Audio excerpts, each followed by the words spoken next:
Evening friends. कल हम लोग ने नंबर सिस्टम का पहला टॉपिक स्टार्ट किया था, जिसमें से कुछ प्रश्न देखे थे और बेसिक चीज़ें देखी थी। आज उसके आगे के प्रश्न देखेंगे जो थोड़ा दूसरे तरीके से लिखे होंगे। तो एक प्रश्न मैं कल का लेता हूं जो हमने कल प्रैक्टिस किया था, फिर उसके आगे उसी प्रश्न का जस्ट अपोजिट चीज़ देखेंगे। तो कल हमने पढ़ा था कि अगर जैसे हमें 120 पेज की एक किताब बनानी है, तो उस किताब में पेज नंबर लिखने के लिए हमें कितने डिजिट की रिक्वायरमेंट होगी। तो उसका पैटर्न था कि पहले पेज नंबर 1 से 9 तक सभी पेज पे हम लोग को एक एक डिजिट्स की ज़रूरत पड़ेगी। तो इस प्रकार 9 अंकों की 9 डिजिट्स की रिक्वायरमेंट होगी। फिर पेज नंबर 10 से 99 तक, टोटल यहाँ से यहाँ तक 90 पेज हो गए, और अब हर पेज पे 2-2 अंक की ज़रूरत पड़ेगी, तो टोटल 180 हो गए। इसी प्रकार आगे बढ़ेंगे, अब 120 पेज तक जाना है, तो पेज नंबर 100 से 120, यहाँ से यहाँ तक टोटल 21 पेज हो गए। ये डायरेक्ट देखने का तरीका ही बताए थे, 120 माइनस 100 प्लस 1, तो 120 माइनस 100 प्लस 1, इस प्रकार ये 21 पेज आ गए। या दूसरा तरीका था 120 में से 99 माइनस कर दिए, तब भी 21 आ गए। और पेज नंबर 100 से आगे के पेज तक जाने के लिए सभी पेज पे 3-3 डिजिट की रिक्वायरमेंट होगी, तो यहाँ पे टोटल 63 डिजिट की रिक्वायरमेंट हुई। इस प्रकार इन सबको ऐड कर देंगे और जो आंसर आएगा वो हो गया 252। इसका मतलब अगर हमें 120 पेजों की कोई किताब बनानी है और उस पर पेज नंबर दिखाने हैं या लिखने हैं, तो इसके लिए हमें 252 अंकों की ज़रूरत पड़ेगी। इसी कड़ी में अब आज का हमें जो प्रश्न पढ़ना है, जस्ट इसका अपोजिट पढ़ना है। अपोजिट कैसे होगा? जैसे दे दिया गया है कि एक संख्या लिखी गई है, वो संख्या काफ़ी बड़ी है, जिसमें टोटल 300 अंकों का यूज़ हुआ है, तो बताना होगा कि वो संख्या समाप्त कहाँ पे होगी, उसके अंतिम के 2 डिजिट्स क्या होंगे या अंतिम के 3 डिजिट्स क्या होंगे। तो पहले इसको एक छोटे नंबर्स पे समझते हैं, फिर नंबर्स बड़ा करके देखेंगे। जैसे मैंने बोला कि एक संख्या इस प्रकार लिखी हुई है, इसके लास्ट डिजिट नहीं दिए रहेंगे और बताया गया होगा कि इस संख्या में कुल 95 अंकों का प्रयोग हुआ है।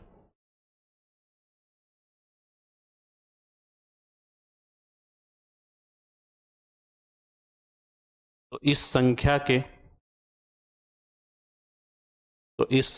के अंतिम 3 अंक क्या होंगे। तो अंतिम 3 अंक या अंतिम 2 अंक या अंतिम 4 अंक, अंतिम 1 अंक, कुछ भी पूछा जा सकता है। तो इस क्वेश्चन को समझना है कि एक संख्या इस प्रकार है, इस फॉर्म में संख्या चल रही है और आगे तक गई होगी, और इसमें टोटल 95 डिजिट्स आए हैं। तो बताना है लास्ट के 2 डिजिट्स, 3 डिजिट्स, ये सब क्या होंगे। तो सेम कि अगर 1 से 9 तक हम संख्या लिखे होते, 1 से 9 तक, तो टोटल 9 अंक यूज हुए होते, लेकिन प्रश्न में यहां दिया है 95 अंक यूज हुए हैं, 95 अंक यूज हुए हैं। तो 9 अंक तो हो गए, अब कितने बचे? तो 86 अंक और बचे। 86 कहां से आ रहा है? 95 में से 9 माइनस हो गए। तो अब 9 अंक के बाद या 9 संख्याओं के बाद आगे जो भी संख्या हम लिखते हैं, हर एक संख्या में 2-2 अंकों की जरूरत पड़ेगी। जैसे 10 लिखे होंगे तो 2 अंक लगे, 11 लिखे होंगे 2 अंक। तो इस प्रकार 9 से आगे टोटल 86 अंक यूज हुए होंगे। और 86 अंक से अब कितनी संख्याएं बनेंगी? क्योंकि हर 2 अंकों से अब एक संख्या बनेगी, इसका मतलब अब 43 संख्या बनेगी। तो 9 के आगे 43 संख्याएं और आई होंगी। तो 9 के आगे अगर 43 संख्याएं जाएंगी तो टोटल ये 52 तक पहुंच जाएगा। इसका मतलब ये नंबर जो ऐसे चल रहा है, ये लास्ट में 52 तक गया होगा। तो यही इस प्रश्न में पूछा गया था कि अगर ये संख्या इस प्रकार से लिखी गई है, तो इसके लास्ट के 3 डिजिट्स या 2 डिजिट्स या 4 डिजिट्स, कुछ भी पूछ सकता था। अभी पूछा है लास्ट के 3 अंक, तो लास्ट के 3 अंक है यहाँ 152। तो हमारा फाइनल आंसर हो जाएगा 152। तो इसी नंबर को और बड़ा किया जा सकता है। यहाँ पे जो 95 लिखे थे ये और भी बड़ा हो सकता है, 3 डिजिट में, 4 डिजिट में, 5 डिजिट में। इसके अकॉर्डिंग हमको ये लास्ट नंबर लाना होता है और प्रश्न में यही पूछा जाता है। अब मान लेते हैं एक संख्या इस प्रकार से है और इसमें इसको लिखने में कुल 219 अंकों का यूज हुआ है। तो बताना है इस संख्या के अंतिम 3 अंक या 2 अंक क्या होंगे।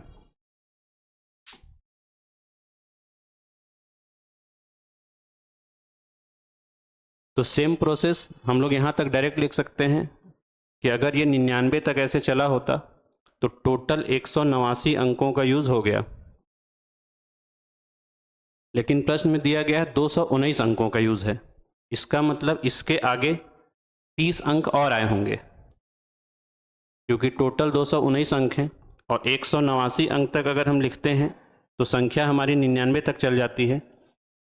तो इसके बाद अभी ये संख्या 30 और आगे बढ़ी होगी और 30 संख्या आगे बनाने हैं या 30 अंक बनाने हैं तो हमें अब कितनी संख्याएं लिखनी पड़ेंगी ये समझना है। 99 के बाद हर एक संख्या लिखने के लिए हम लोग को 3-3 डिजिट्स की रिक्वायरमेंट होगी, तो 3 डिजिट से एक संख्या बनेगी। तो यहाँ पे अगर 30 अंक यूज हुए हैं तो 30 अंक से 10 संख्याएं और बन गई होंगी आगे की।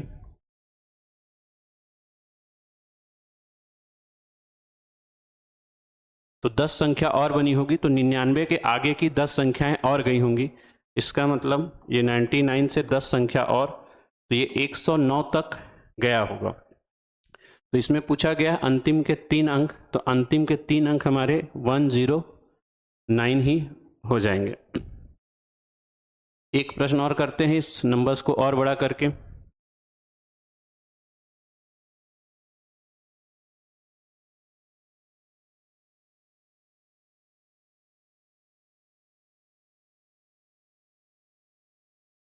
दो 219 को 339 कर देते हैं कि 339 अंकों का प्रयोग हुआ है और एक संख्या बनाई गई है, तो इस संख्या के अंतिम 3 अंक क्या होंगे।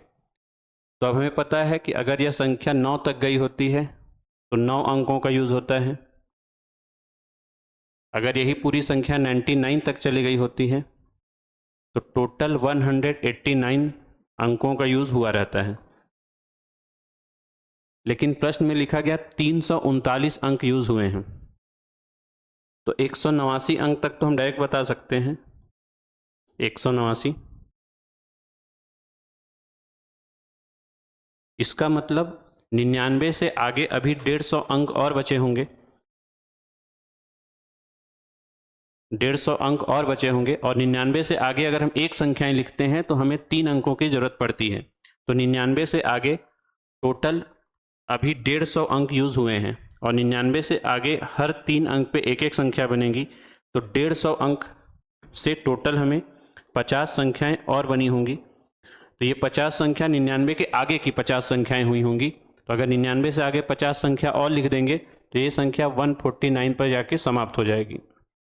तो इस प्रकार ये जो डेटा स्टार्ट हुआ होगा नंबर का, वो 1 से स्टार्ट हुआ होगा, जैसे 1 2 3 4 5 6 7 टोटल 149 तक हम लिखे होंगे, तब एक बड़ी संख्या बनी होगी और इस संख्या के लास्ट के 3 अंक बताने थे, तो लास्ट के 3 अंक हो जाएंगे 149। तो इसका आंसर हो जाएगा फाइनल 149।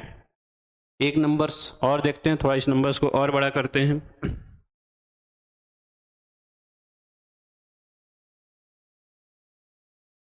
339 के जगह 469 कर देते हैं, 469, और देखते हैं ये संख्याएं अब कहां तक जाएंगी। तो सेम पैटर्न होगा,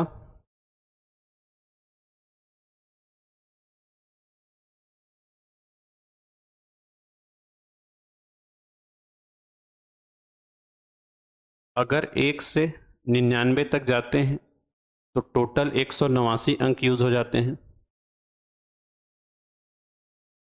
लेकिन प्रश्न में दिया है 469 अंक यूज हुए हैं।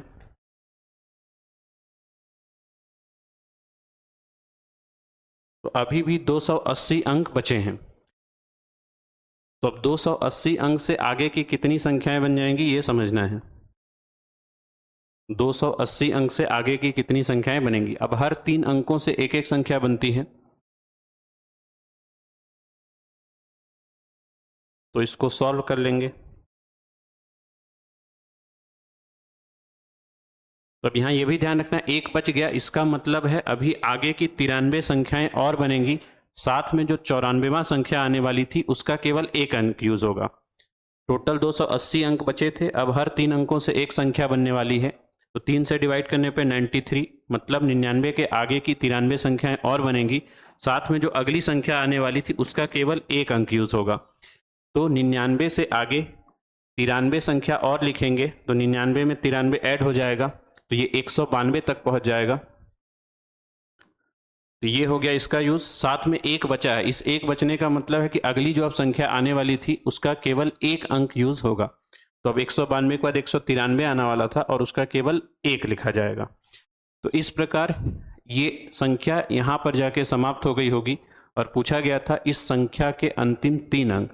तो अब अंतिम 3 अंक पर आया है 921 और यही इस प्रश्न का आंसर हो जाएगा।